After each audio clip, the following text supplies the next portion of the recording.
Hello students, ये है solution का लेक्चर नंबर 5 और कंसंट्रेशन ऑफ सॉल्यूशंस का third part. Concentration of solutions के पिछले दो पार्ट्स में हम लोग फिजिकल यूनिट और साथ में केमिकल यूनिट के दो इम्पॉर्टेंट कंसंट्रेशन टर्म्स मोलैरिटी और नॉर्मेलिटी की बात कर चुके हैं। यहाँ हम लोग बात करने वाले हैं मोललिटी और मोल फ्रैक्शन जैसे कंसंट्रेशन टर्म्स के बारे में। तो ध्यान देते हैं और शुरू करते हैं मोलैलिटी। समझना है कि मोलैलिटी क्या है, तो बहुत सिंपल से इसका डेफिनेशन यहाँ पे लिखा हुआ है, इसको समझ लेते हैं और इसको एक्सप्लेन करने की कोशिश करते हैं। ध्यान देंगे, यहाँ लिखा हुआ है the number of moles of solutes present in 1 kg of solvents. ठीक है, क्लियर करना है। यहाँ है सॉल्वेंट्स के 1 kg में, सॉल्वेंट के 1 kg में प्रेजेंट सोल्यूट के नंबर ऑफ मोल्स को आप क्या बोलते हो? मोलैलिटी। ठीक है, बहुत क्लियर है कि आपको क्या फाइंड करना होता है। अगर आपको मोलैलिटी निकालना है तो आपको पता करना है कि पर केजी सॉल्वेंट के पर केजी में सोल्यूट्स के कितने मोल्स प्रेजेंट हैं। ठीक है, ट्राई करते हैं हम लोग यहाँ पे। तो हमारे पास में एक सॉल्यूशन का सैंपल दिया गया है, देख पाओगे आप। यहाँ सैंपल में ये है कि यहाँ 2 kg वाटर है। जाहिर सी बात है, वाटर मीनिंग सॉल्वेंट है। ये वाटर क्या है? सॉल्वेंट है। इसमें 270 ग्राम ग्लूकोज डिजोल्व है, मतलब वाटर 2 kg वाटर लिया गया और उसमें 270 ग्राम ग्लूकोज डिजोल्व कर दिया गया। इसकी मोलैलिटी निकालिए, मतलब ये निकालिए कि इसके 1 kg में ग्लूकोज के कितने मोल्स प्रेजेंट है। तो आपको यहाँ से क्लियर होता है कि 270 ग्राम ग्लूकोज जो दिया हुआ है, सबसे पहले आप इसको मोल में कन्वर्ट करें। मोल में कन्वर्ट करने का बहुत सिंपल सा फॉर्मूला आप जानते होंगे। अगर आपको मोल निकालना होता है, आप क्या करते हो भाई? तो मोल निकालने के लिए आप फार्मूला रखते हो given weight by molecular weight. ठीक है, तो आप क्लियर कर पाओगे यहाँ पे गिवन वेट कितना है, ग्लूकोज का गिवन वेट कितना है 270। ग्लूकोज का मोलिक्यूलर वेट अगर आप निकालोगे तो आपको आ जाएगा 180। ठीक है, आप इसको काटोगे, यह आएगा यहाँ से 3, यहाँ से आएगा 2। इसका मतलब यहाँ पे 3/2 मोल, 3/2 मोल। ठीक है, यानी 270 ग्राम ग्लूकोज को आप कितना बोल सकते हो भाई? तो आप बोल सकते हो 1.5 मोल, 1.5 मोल। यानी यहां से क्लियर होता है कि यहां जब आप 2 kg वाटर ले रहे हो, उसमें कितने मोल सोल्यूट डिजोल्व कर रहे हो आप? 1.5 मोल। ठीक है, तो 2 kg में 1.5 मोल है, लेकिन आपको मोलैलिटी निकालने का मतलब कि सॉल्वेंट के पर 1 kg में आपको पता करना है कि सोल्यूट के कितने मोल है। तो यहां से आप एक इस सैंपल को देख के आप एक स्टेटमेंट बना सकते हो। कैसा statement? since in 2 kg solvent there is 1.5 mole of solute is present। ठीक है, तो यहां से आपको कितने केजी में फाइंड करना है? मोलैलिटी निकालने का मतलब 1 kg सॉल्वेंट में, तो कितना आएगा भाई? 1.5 मोल अपॉन 2 kg। इसका मतलब हो जाएगा यहां से 0.75 मोल पर केजी। तो ये आया इस सॉल्यूशन का कंसंट्रेशन। ये सॉल्यूशन का कंसंट्रेशन है, जो जिसको हम लोग क्या बोलते हैं? मोलैलिटी। ठीक है, यानी हम लोग सिंपली यहां से बोल सकते हैं कि आपका जो मोलैलिटी है उसकी यूनिट क्या हो जाएगी? मोल पर केजी। ठीक है, और यहां से मोलैलिटी का एक फॉर्मूला भी डिफाइन हो जाएगा। क्या? तो आपको ऊपर क्या रखना है? अगर आपको मोलैलिटी निकालना हो, अगर आपको मोलैलिटी फाइंड करना हो, तो आप क्या करोगे? ऊपर आप रखोगे सोल्यूट का mole, number of mole of solute का मोल रख लोगे, और नीचे आपको रखना पड़ेगा weight of solvent in KG, जिससे आप मोलैलिटी फाइंड कर पाओगे। ठीक है, तो आप मोलैलिटी समझ रहे हैं। तो मोलैलिटी का क्या मतलब है? तो जाहिर सी बात है, यहाँ से क्या आता है? Number of mole of solute present in 1 kg of solvent. Solvent के पर 1 kg में सोल्यूट का मोल मोलैलिटी कहलाता है। और मोलैलिटी का एक सिंपल सा फॉर्मूला आ जाता है, number of mole of solute divided by weight of solvent in KG, जो आपको क्या बता देगा? मोलैलिटी बता देगा। यहाँ से अगर ध्यान दिया जाए तो मोलैलिटी का एक सिंपल सा फॉर्मूला आ गया। ठीक है, जिसको आप जानते हो क्या है? Number of mole of solute. Molality का बहुत सिंपल सा फॉर्मूला आ गया यहाँ से, number of mole of solute divided by weight of solvent in KG. बहुत सिंपल है, ठीक है। लेकिन अगर आपको इस मोलालिटी का अगर सेकेंडरी फार्मूला डिराइव करना है तो उसके लिए यहाँ पे एक डाटा गिवन है, उसके अकॉर्डिंग हम लोग चाहें तो मोलालिटी का एक सिंपल और सेकेंडरी फार्मूला डिराइव कर सकते हैं। तो समझेंगे यहाँ पे क्या है। दरअसल यहाँ क्वेश्चन है, एक कंडीशन है, if A gram of solute having molecular weight W, meaning एक सोल्यूट है जिसका मोलिकुलर वेट कितना है W, ठीक है। उसका ए ग्राम डिजोल्व है, B ग्राम ऑफ सॉल्वेंट में, ठीक है। तो उसका मोलालिटी क्या होगा। तो मोलालिटी निकालने के लिए आपको क्या चाहिए, number of mole of solute. जो अगर आप निकालना चाहें यहाँ से मोल ऑफ सोल्यूट, तो आप पहले से फॉर्मूला जानते हैं, सोल्यूट का given weight bye molecular weight. तो इस सॉल्यूशन में सोल्यूट का गिवन वेट कितना है भाई, क्लियरली आपको दिख रहा है A ग्राम। सोल्यूट का मोलिकुलर वेट कितना है भाई W, यानी इसका आ गया मोल। सॉल्यूशन में A/W मोल है, ठीक है। साथ में सॉल्वेंट का हमको वेट चाहिए इन केजी, लेकिन यहाँ तो दिया है ग्राम, तो आपको केजी में कन्वर्ट कर लेना है। वेट ऑफ सॉल्वेंट ग्राम में है, केजी में कन्वर्ट करना चाहते हो आप, तो आपको क्या करना पड़ेगा, 1000 से डिवाइड कर दो, B/1000 केजी हो जाएगा, ठीक है। तो सोल्यूट का मोल पता है, wait of solvent in KG पता है। मोलालिटी निकालने के लिए डायरेक्टली आप इसमें ये वैल्यू डाल सकते हो, डालो यहाँ से। तो ऊपर आएगा A/W, नीचे आ जाएगा B/1000, जो क्लियरली अगर आप यहाँ से मोलालिटी का फॉर्मूला लिखना चाहो क्या हो जाएगा भाई, A/W, ये ऊपर जाएगा तो पलट जाएगा, ऊपर जाएगा 1000, नीचे आएगा B, यानी मोलालिटी का यहाँ से एक फार्मूला डिराइव्ड हो गया, जो कि अगर आपको एक स्टेप में क्वेश्चन को सॉल्व करना हुआ तो आप इस फार्मूला को अप्लाई कर सकते हो, ठीक है। जिसे क्लियरली मतलब समझना है, A meaning given weight of solute, W meaning molecular weight of solute, और B का मतलब है वेट ऑफ सॉल्वेंट इन ग्राम, ठीक है। क्योंकि 1000 हम लोग यूज कर रहे हैं किस लिए, इसको केजी में चेंज करने के लिए। तो अगर 1000 लगा हुआ है तो मीनिंग सॉल्वेंट का वेट आपको ग्राम में रखना पड़ेगा। अगर आप 1000 यूज नहीं करते हैं, मीनिंग B वहां केजी में होना चाहिए। यानी कि मोलालिटी का एक और फॉर्मूला हो सकता है, A इंटू A, 1000 नहीं रखना है आपको, A/W into B, where B in kg. अगर B कैची में रहे केजी में तो आपको 1000 यूज करने की जरूरत नहीं है, लेकिन अगर B है इन ग्राम तो आपको 1000 यूज करना पड़ेगा। तो ये है मोलालिटी का एक सिंपल सा सेकेंडरी फार्मूला, जो कि अगर आप क्वेश्चन को एक स्टेप में सॉल्व करना चाहें तो आप ये फार्मूला अप्लाई कर सकते हैं। यहां से हमारे पास मोलालिटी के सेकेंडरी फार्मूला पर बेस्ड एक क्वेश्चन है, जो कि आप इजीली सॉल्व कर सकते हो, ठीक है। यहां से क्वेश्चन है, calculate the molality of the solution obtained by dissolving 11.7 gram of NaCl in 500 gram of water, ठीक है। मीनिंग आपको क्लियर है, NaCl कितना है 11.7 ग्राम, जिसको डिजोल्व किया गया 500 ग्राम वाटर में, ठीक है। और आपको मोलालिटी निकालना है। तो आपके पास दो तरीके हैं, या तो आप पहले NaCl का मोल अलग निकालो, वाटर का वेट केजी में अलग चेंज करो और फिर इस फार्मूला में पुट करो, ठीक है, मोलालिटी चला आएगा। या दूसरा तरीका है कि आप डायरेक्टली इस वाले फार्मूला में पुट करो सारे वैल्यू और आपको मोलालिटी चला आएगा। तो हम लोग यहाँ मोलालिटी निकालने के लिए क्या करेंगे, हमारे पास A का मतलब क्या है, गिवन वेट ऑफ सोल्यूट। तो सोल्यूट कितना है यहाँ पे 11.7 ग्राम इंटू 1000, जो कि फार्मूला का है, क्योंकि हमारा सॉल्वेंट का जो वेट है वो ग्राम में है तो आपको 1000 यूज करना पड़ेगा। और यहाँ पे सॉल्वेंट का वेट कितना हो गया 500 ग्राम, ठीक है। हमको चाहिए W meaning molecular weight of solute. तो सोल्यूट कौन सा है NaCl, जिसका मोलिकुलर वेट अगर आप निकालते हो तो Na के लिए वेट होता है 23, क्लोरीन के लिए वेट होता है 35.5, जो आपको ऐड करके आ जाएगा 58.5। यहाँ से आप काट सकते हो इसको 2 से, यहाँ से आप इसको काट सकते हो 5 से, 2/5 मीनिंग यहाँ से आपको आने वाला है 0.4 मोल पर केजी, जो कि इस गिवन सॉल्यूशन की क्या हो जाएगी, मोलालिटी। क्लियर है।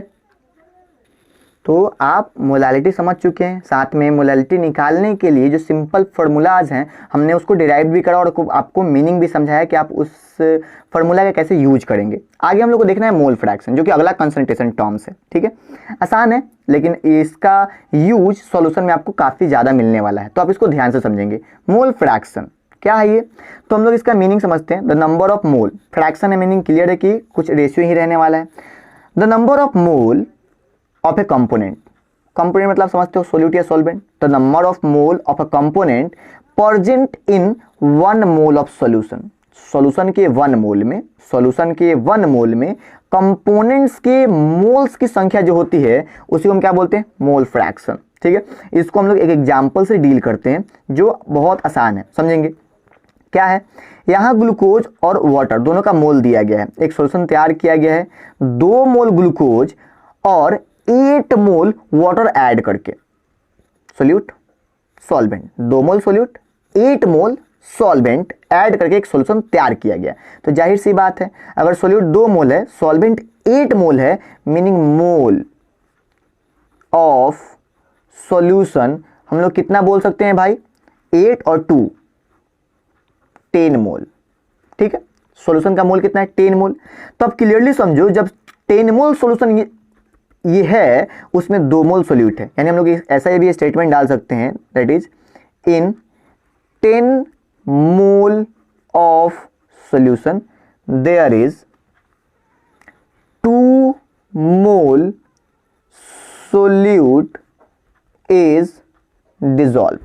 ठीक है, 10 मोल सॉल्यूशन में 2 मोल सोल्यूट प्रेजेंट है या डिसॉल्व है। ठीक है, तो ऐसा समझो कि अगर ये 1 मोल रख लिया जाए तो इस 1 मोल में सोल्यूट का क्या फ्रैक्शन रहेगा, तो 2/10, ऊपर भी मोल है नीचे भी मोल रहने वाला है, जो दोनों एक दूसरे को कट आउट करेंगे और वैल्यू कितना आएगा 0.2 ये सोल्यूट का मोल फ्रैक्शन है इन दिस सॉल्यूशन। ठीक है, यानी आप बोल सकते हो कि मोल फ्रैक्शन क्या है, तो एक यूनिटलेस क्वांटिटी है, यूनिटलेस क्वांटिटी है। दूसरी बात ये भी याद रखना है कि हम लोग मोल फ्रैक्शन को रिप्रेजेंट करते हैं किससे, तो नॉर्मली आपको ये एक्स टाइप का दिख रहा होगा, लेकिन इसको ग्रीक वर्ड में इसको हम लोग चाई भी बोलते हैं। ठीक है, चाई, लेकिन आपको उस पर नहीं जाना है, हम लोग सीधे मोल फ्रैक्शन को एक्स से रिप्रेजेंट करेंगे, ऐसा मानेंगे। चलिए, तो यानी हम लोग बोल सकते हैं कि ये मोल फ्रैक्शन किसका है, सोल्यूट का, तो हम लोग इसको दिखाएंगे एक्स से, और ये किसका है, तो मोल फ्रैक्शन ऑफ सोल्यूट है। ठीक है जी, तो यहाँ से मोल फ्रैक्शन ऑफ सोल्यूट चलाता है। सिमिलरली अगर आप मोल फ्रैक्शन ऑफ सॉल्वेंट निकालना चाहो तो वही आएगा, 2/10 यहाँ पे आया, 2 सोल्यूट का मोल था, 10 सोल्यूशन का मोल था। ठीक है, तो सिमिलरली अगर सॉल्वेंट का मोल फ्रैक्शन निकालना हुआ तो ये वो कौन सा रेशियो हो जाएगा, 8/10, जिसका मीनिंग कितना आने वाला है, 0.8। ठीक है, तो mole fraction of solute 0.2, mole fraction of solvent 0.8। ठीक है, तो यहाँ से एक और चीज़, एक और यहाँ से कंसेप्ट क्लियर होता है कि मोल फ्रैक्शन ऑफ जो कंपोनेंट निकालना होगा, मोल फ्रैक्शन ऑफ सोल्यूट निकालना है, यानी आपको रखना पड़ेगा ऊपर number of mole of solute और नीचे आपको रखना पड़ेगा number of moles of solution, number of mole of solution. ठीक है, तो इस तरीके से आप चाहें तो मोल फ्रैक्शन ऑफ सोल्यूट निकाल सकते हैं, और अगर आपको सॉल्वेंट का मोल फ्रैक्शन निकालना है तो यहाँ से आप कर सकते हैं number of mole of solvent. जिस कंपोनेंट का मोल फ्रैक्शन निकालना है उस कंपोनेंट का नंबर ऑफ मोल आपको ऊपर रखना पड़ेगा और divided by total number of mole of solution. ठीक है, number of mole of solution. ठीक है, तो आप चाहें तो यहाँ से मोल फ्रैक्शन को एक और डेफिनेशन दे सकते हैं। ठीक है, कैसा, यानी कि मोल फ्रैक्शन ऑफ सोल्यूट और सॉल्वेंट क्या हो सकता है, तो हम लोग इसको बोल सकते हैं कि एक रेशियो है। किसका रेशियो है, तो उस कंपोनेंट, जिस कंपोनेंट का मोल फ्रैक्शन निकालने जा रहे हैं उस कंपोनेंट्स के मोल का और सॉल्यूशन के मोल का एक रेशियो है। जैसे कि तो आप यहाँ से देख पाएंगे कि मोल फ्रैक्शन को हम लोग एक और तरीके से डिफाइन कर सकते हैं, the ratio of number of mole of A components and the number of mole of solution is also called mole fraction. मतलब एक रेशियो है, यानी जिस कंपोनेंट का आपको मोल फ्रैक्शन निकालना है उस कंपोनेंट का mole and the number of mole of solution, उस सॉल्यूशन का टोटल मोल, को अगर आप रेशियो ले लेते हैं तो वो उस कंपोनेंट का मोल फ्रैक्शन आपको बता देगा। ठीक है, चलिए तो हम लोग यहाँ से जैसे मोल ऑफ सॉल्यूशन अगर आपको निकालना होता है तब क्या करते हो, सोल्यूट का मोल और सॉल्वेंट का मोल ऐड करते हो। सोल्यूट को मोल को हम लोग स्मॉल एन से और सॉल्वेंट के मोल को अगर हम लोग कैपिटल एन से रिप्रेजेंट करें तो सोल्यूट का क्या मोल फ्रैक्शन रहने वाला है। तो बहुत सिंपल है, अगर आपको सोल्यूट का मोल फ्रैक्शन निकालना है, meaning number of mole of solvent, number of solute का मोल फ्रैक्शन निकालना है तो number of mole of solute, तो सोल्यूट का मोल क्या है n divided by mole of solution, mole of solution उसका रेशियो लेना है। तो सोल्यूशन के मोल को हम लोग क्या रख सकते हैं, n प्लस n, सोल्यूट का मोल प्लस सॉल्वेंट का मोल, यानी कि एक बहुत सिंपल सा आपको यहाँ से फॉर्मूला डिराइव्ड हो गया क्या। तो सोल्यूट का अगर आपको मोल फ्रैक्शन निकालना हो तो सोल्यूट का मोल डिवाइडेड बाई सोल्यूट का मोल प्लस सॉल्वेंट का मोल, क्लियर होता है यहाँ से। अगर आपको सिमिलरली सॉल्वेंट का मोल फ्रैक्शन निकालना हो जाएगा तो सॉल्वेंट का मोल आपको ऊपर रखना पड़ेगा, तब उसका रेशियो लेना पड़ेगा divided by total mole of solution, meaning n plus n। ठीक है, तो यहाँ से एक सॉल्वेंट का भी मोल फ्रैक्शन आपको डिफाइन हो जाएगा। तो क्लियर है यहाँ से, सोल्यूट का mole fraction small n by n plus n, solvent का मोल फ्रैक्शन तो सॉल्वेंट का मोल बाई n प्लस, मतलब टोटल मोल ऑफ सॉल्यूशन। ठीक है, आगे बढ़ा जाए तो हम लोग अगर आपको सोल्यूट का मोल नहीं देता है, अगर सोल्यूट का मोल देता है, ठीक है, सोल्यूट का वेट देता है, तो आप उस वेट से मोल कैसे कन्वर्ट करते हैं आपको पता होता है। अगर आपको निकालना हो अगर मोल ऑफ सोल्यूट, ठीक है, जिसको हम लोग स्मॉल n से रिप्रेजेंट कर रहे हैं, और उसका अगर वेट मान लीजिए W1 है और मोलिकुलर वेट M1 है, यानी सोल्यूट का मोल क्या रह जाएगा W1 बाई M1। और अगर आपको सॉल्वेंट का भी मोल डायरेक्टली नहीं दिया है, मीनिंग उसका वेट दिया गया है, सॉल्वेंट का मोल नहीं दिया है उसका वेट दिया है, तो आप उसके वेट को चाहो तो मोल में चेंज कर सकते हो। तो मानते हैं कि सॉल्वेंट का वेट अगर W2 है और उसका मोलिकुलर वेट M2 है, तो उसके हेल्प से आप इसका मोल निकाल पाओगे। ठीक है, और आप चाहो तो इस वेट वाले रेशियोज को इन मोल से वेट वाले रेशियो को इन मोल वाले जगह पे प्लेस कर सकते हो, और आप एक नया फॉर्मूला भी डिराइव कर सकते हो, किसके लिए, मोल फ्रैक्शन के लिए। तो अगर आपको मोल फ्रैक्शन ऑफ सोल्यूट यहाँ निकालना है तो n स्मॉल n जो कि सोल्यूट का मोल है उसको रिप्लेस कर सकते हो किससे, W1 बाई M1 से, डिवाइडेड बाई अगर हमको बात करें n, ये भी सोल्यूट का मोल है, इसको भी हम लोग रिप्लेस कर सकते हैं W1 बाई M1 से। n ये वाला n जो है वो है सॉल्वेंट का मोल, यानी हम उसको रिप्लेस कर सकते हैं W2 बाई M2 से। ठीक है जी, तो यहाँ से एक ये भी फॉर्मूला आप यूज कर सकते हो directly for the calculation of mole fraction of solute. Similarly अगर आपको सॉल्वेंट का मोल निकालना हो तो सिर्फ ऊपर क्या चेंज हो जाएगा, W2, क्योंकि कैपिटल n है तो वहाँ पे हो जाएगा W2 बाई M2, क्लियर होता है। तो ये सिंपलर फॉर्म से मोल फ्रैक्शन निकालने के लिए हम लोग इस पर एक क्वेश्चन करेंगे जो आपको इस कंसेप्ट को क्लियर करेगा, ध्यान देना है। तो हमारे पास एक क्वेश्चन है जहाँ पे एक सॉल्यूशन है, उसका एक सैंपल दिया गया है। सैंपल में क्या है, 10 ग्राम NaOH is dissolve in 90 gram of water. ठीक है, सॉल्यूशन है जिसमें 10 ग्राम सोल्यूट 90 ग्राम सॉल्वेंट में डिजोल्व है। ठीक है, तो आपको मोल फ्रैक्शन निकालना है NaOH का। तो मोल फ्रैक्शन ऑफ NaOH निकालने के लिए आपको क्या करना पड़ेगा, मोल ऑफ NaOH बाई में मोल ऑफ सॉल्यूशन, और सॉल्यूशन के मोल का मतलब है मोल of solute, meaning mole of NaOH plus mole of water.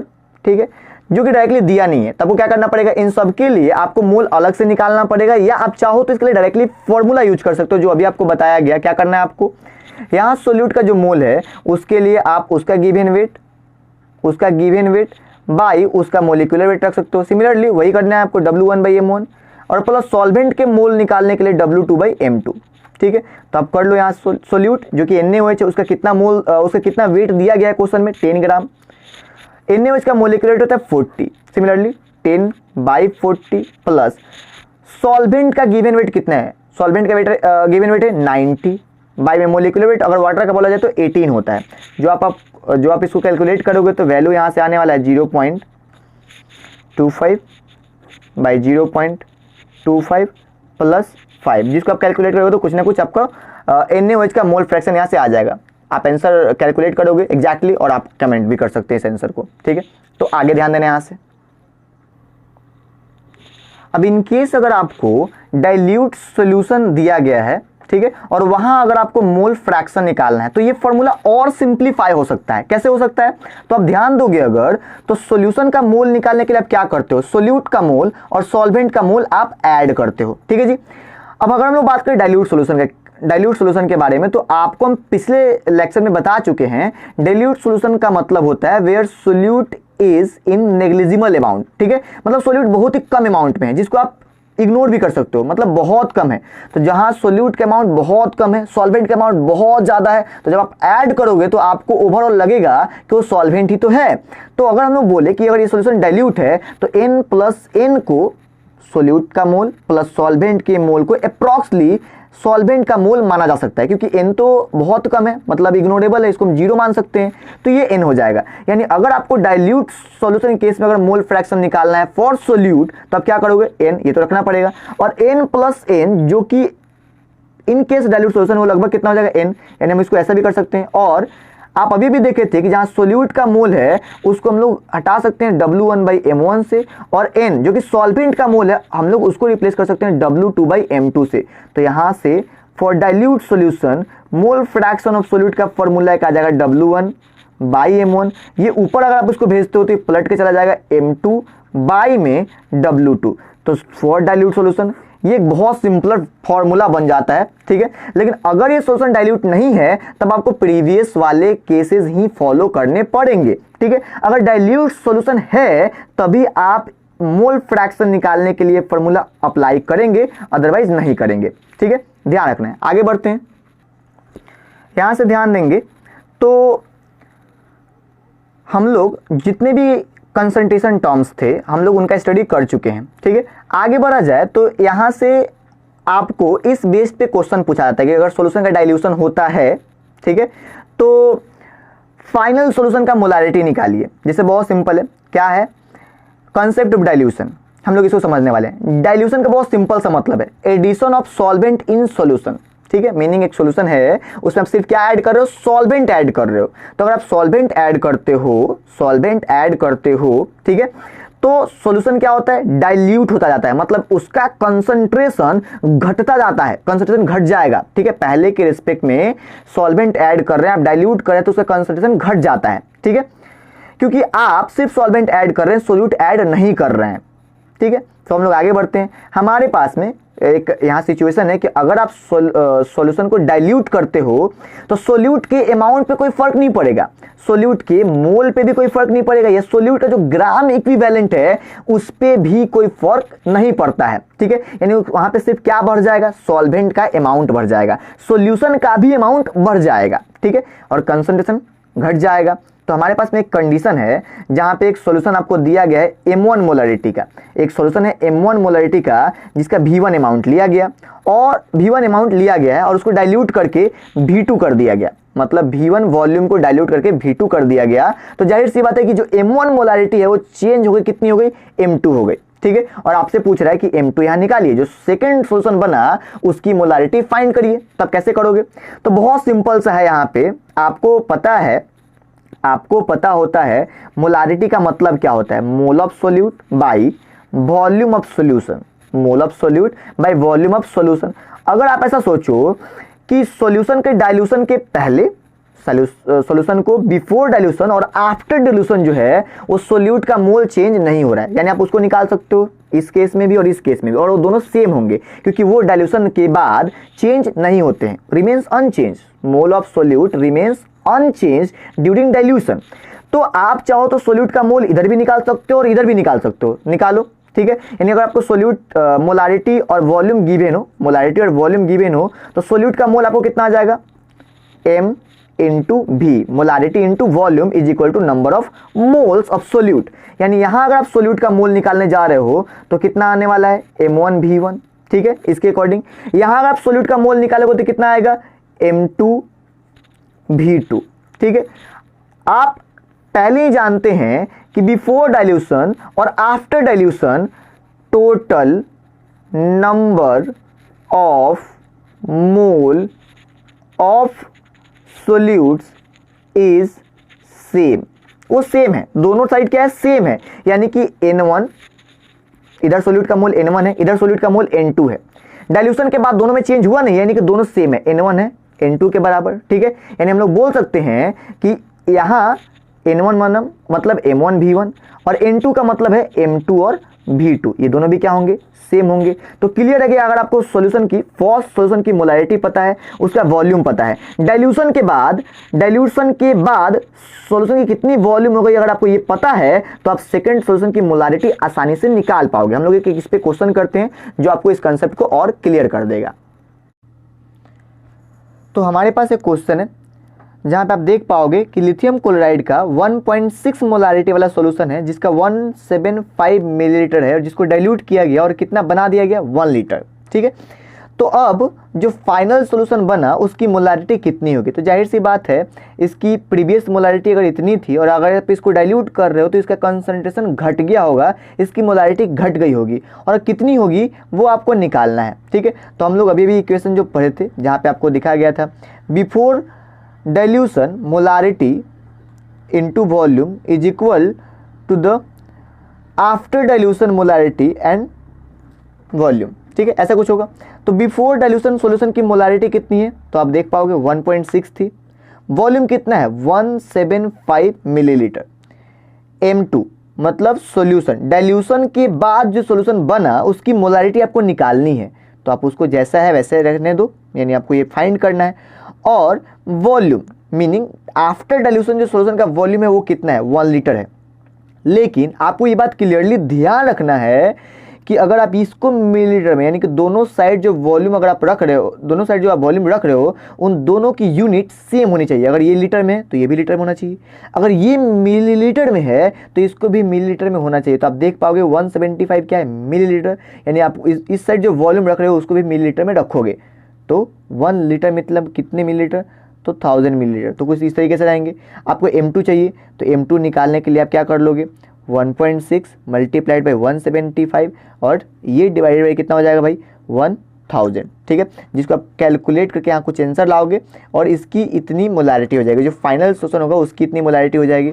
तो बहुत क्लियर है कि डाइल्यूशन के बाद बनने वाली सॉल्यूशन की जो मोलारिटी है आप उसको इस फॉर्मूला के अकॉर्डिंग कैलकुलेट कर सकते हो। और सिमिलरली ध्यान रखो, अगर सॉल्यूशन का नॉर्मलिटी भी गिवन है बिफोर डाइल्यूशन और उसका वॉल्यूम गिवन है, तो आफ्टर डाइल्यूशन उसकी नॉर्मलिटी और वॉल्यूम का जो मल्टीप्लिकेशन होगा वो भी सेम होगा, क्योंकि बिफोर डाइल्यूशन ग्राम इक्विवेलेंट और आफ्टर डाइल्यूशन ग्राम इक्विवेलेंट दोनों सेम होते हैं। यानी कि सिमिलर जैसा मोलारिटी के लिए कंडीशन होता है वैसा नॉर्मलिटी के लिए भी कंडीशन होता है, यानी कि N1 V1 इक्वल होगा N2 V2 के, ठीक है। तो हम लोग को यहाँ से आगे बढ़ना है।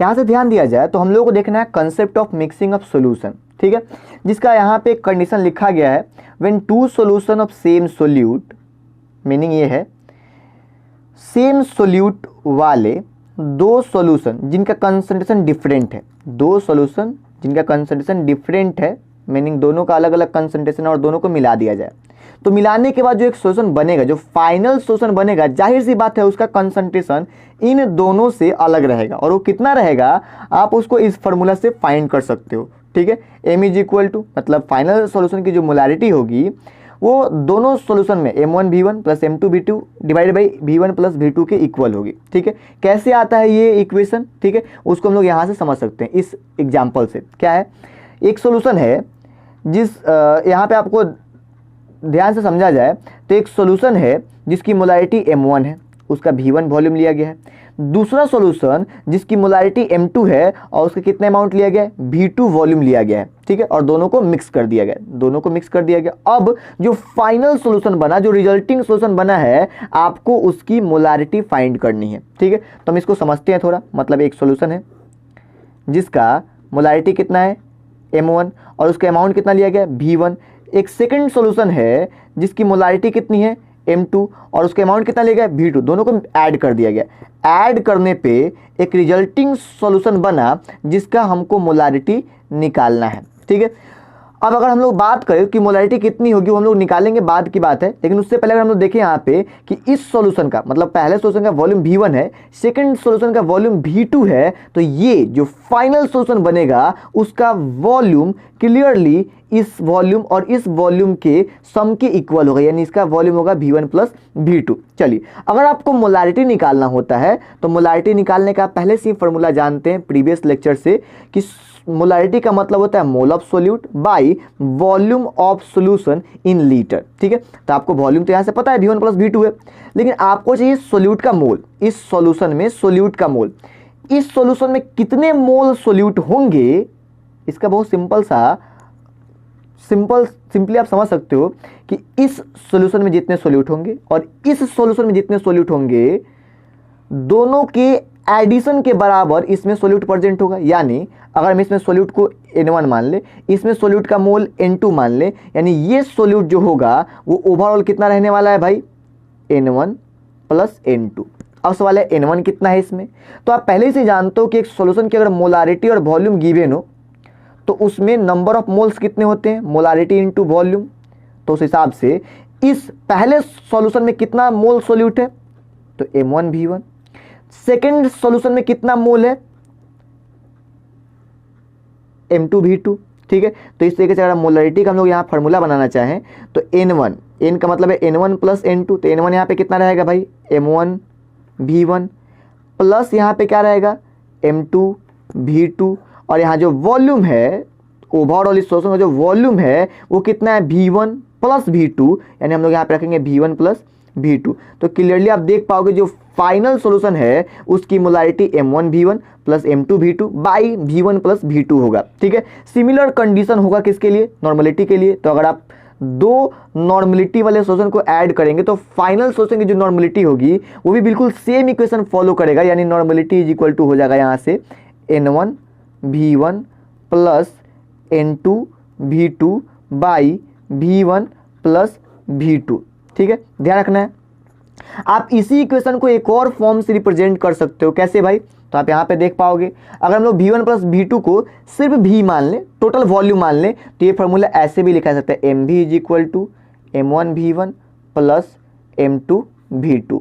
ठीक है, जहाँ पे M1 meaning molarity of first solution, volume of first solution, molarity of second solution, volume of second solution, M molarity of final solution and volume of final solution. ठीक है, तो इस तरीके से ये पूरा कंसेप्ट आपको क्लियर होता है और हम लोग इस पे क्वेश्चन करेंगे जो इस कंसेप्ट को और क्लियर कर देगा, तो ध्यान देना है।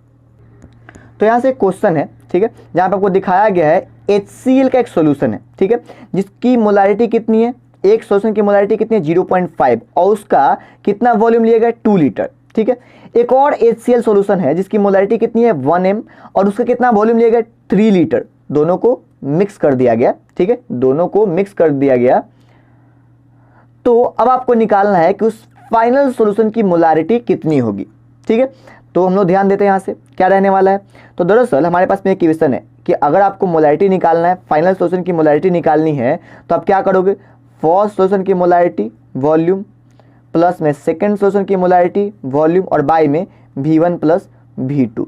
तो पहले सॉल्यूशन की मोलारिटी कितनी है भाई 0.5, वॉल्यूम कितना है भाई 2 लीटर, प्लस अगर आप सेकेंड सॉल्यूशन की मोलारिटी देखोगे तो कितना है 1 इंटू वॉल्यूम कितना है 3 मल्टीप्लाइड बाई आप कितना करने वाले हो यहाँ पे 2, फर्स्ट सॉल्यूशन का वॉल्यूम 2 और थर्ड सॉल्यूशन का वॉल्यूम 3, यानी 2 प्लस 3, तो वैल्यू यहाँ से आएगा 1 प्लस 3 टोटल 5, यानी यहाँ से आ जाएगा 4/5। ठीक है, जिसका मतलब है यहाँ से 0.8 मोल पर लीटर। तो फाइनल सॉल्यूशन की मोलारिटी आपको आएगी 0.8 मोल पर लीटर। तो इस तरीके से आप concept of mixing of solution समझ गए हैं, जहाँ पे कोई भी दो सॉल्यूशन को जो डिफरेंट कंसंट्रेशन वाले होंगे अगर उनको मिला दिया जाए तो बनने वाले फाइनल सॉल्यूशन की मोलारिटी आप कैसे निकालेंगे। तो बहुत सिंपल सा फॉर्मूला जिसको आप फॉलो कर सकते हैं। ठीक है, आगे ध्यान देना है। यहाँ ध्यान दिया जाए तो हम लोगों को देखना है effect of temperature on concentration terms, मतलब हम लोगों ने जो भी कंसंट्रेशन टर्म्स पढ़ा है उस पर टेम्परेचर का क्या इफेक्ट रहने वाला है। यानी अगर हम लोग टेम्परेचर बढ़ाते या घटाते हैं तो उसके साथ जो कंसंट्रेशन है, जो उसका न्यूमेरिकल वैल्यू है, उस पर क्या फर्क पड़ेगा, वो बढ़ेगा या घटेगा। ठीक है, तो हम लोग टेम्परेचर का बात करते हैं तो हम लोग पहले से ही जानते हैं कि volumes are affected by temperature but weight does not. मतलब आप अगर टेम्परेचर इंक्रीज करते हो, टेम्परेचर बढ़ाते हो तो सबस्टांसेस के जो पार्टिकल्स होते हैं उनके बीच का इंटरमोलिकुलर फोर्स वीक होता है। फोर्स वीक होगा तो पार्टिकल दूर जाएंगे, और पार्टिकल दूर जाएंगे मीनिंग वॉल्यूम बढ़ेगा। तो वॉल्यूम बढ़ता है यानी वॉल्यूम अफेक्ट होता है ड्यू टू टेम्परेचर, ठीक है। बट आप जानते हो कि अगर आप टेम्परेचर बढ़ा भी दो तो सबस्टांसेस के वेट पे कोई फर्क नहीं पड़ेगा, ठीक है।